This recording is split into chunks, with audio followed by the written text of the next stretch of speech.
example. Okay, so let's distinguish between your first example, which was really for a county, Right. and the second example, which is really with industry. Is this correct? Well, the A contract, publisher. yes, the contract is with industry, but the beneficiary are youngsters around the world and Okay, teachers. so there is a requirement that even if the contract is with a private institution or a corporation, that the eventual beneficiaries are the people, the public in some form. Yes.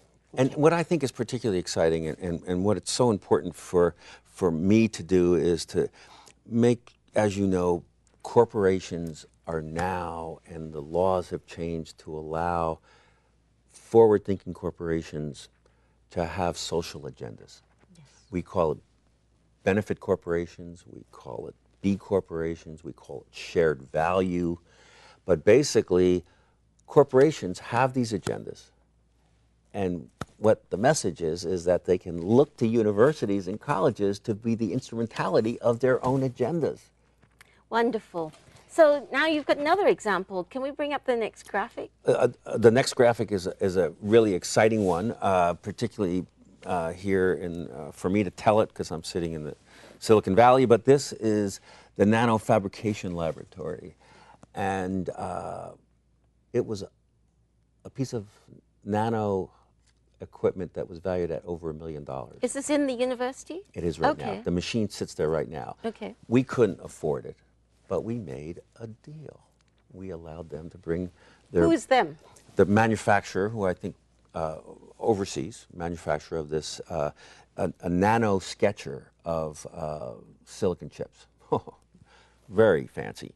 And we were looking for this leading edge technology so our faculty and our students could use it to learn.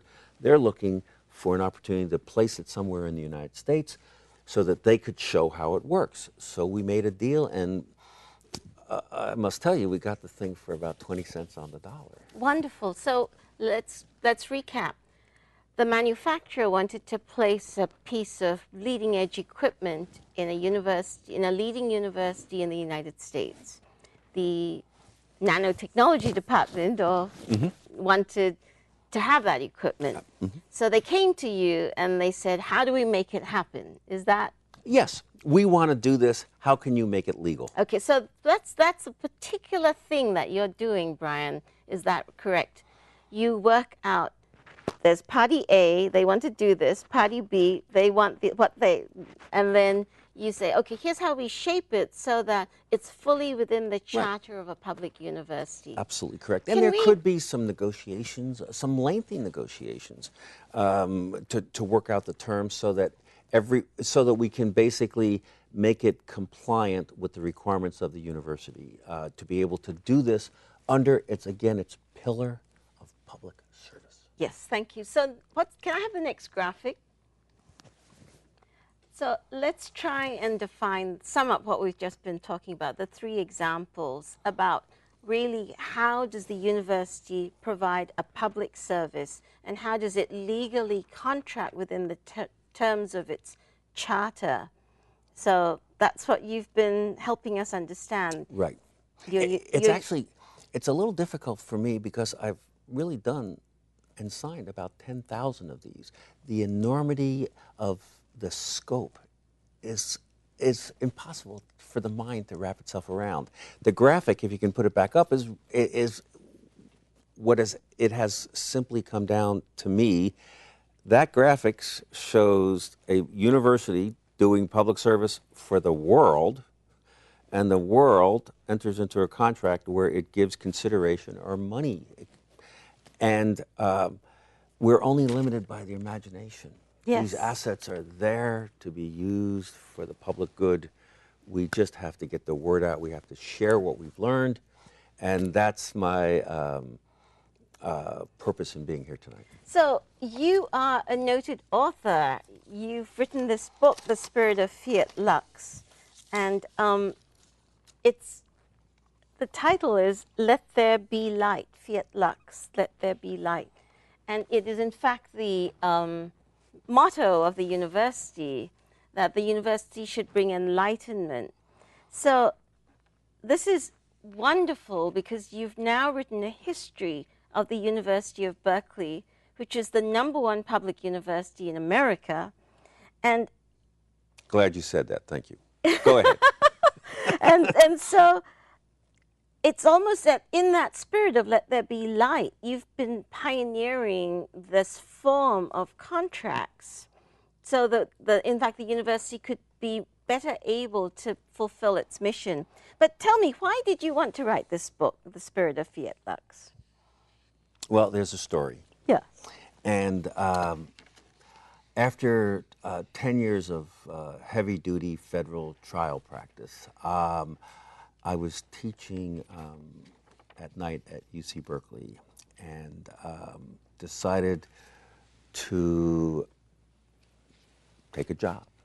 And this job opened up, and Mei-Lin, on the first day of walking on the campus, I was absolutely, literally blown away by the beauty, by the landscape, by the vistas of the bay, and I think you could rhapsodic, you could wax rhapsodic about Berkeley, Right. but let's move to what is Well, the point? So on the second day on my job, I took my wife's camera and we started taking photographs. And a year or two into it, I finally hit me, how did this place come to be? What was the ultimate animus? What was the reason? What's the story?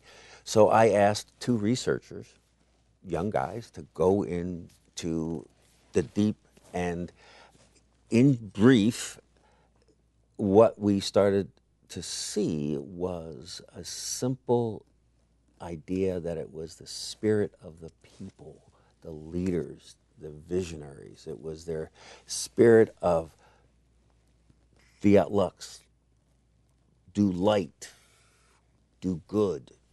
And that spirit sustained through both wars, the returning veterans, all of the political turmoil, and it is now that same spirit that encounters the difficulties that this country is having right now.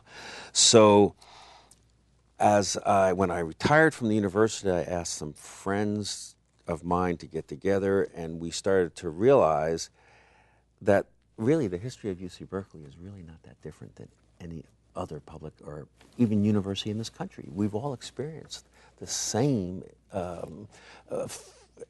experiences. And so what we started to do is just reimagine how universities, public and private, can be social innovators.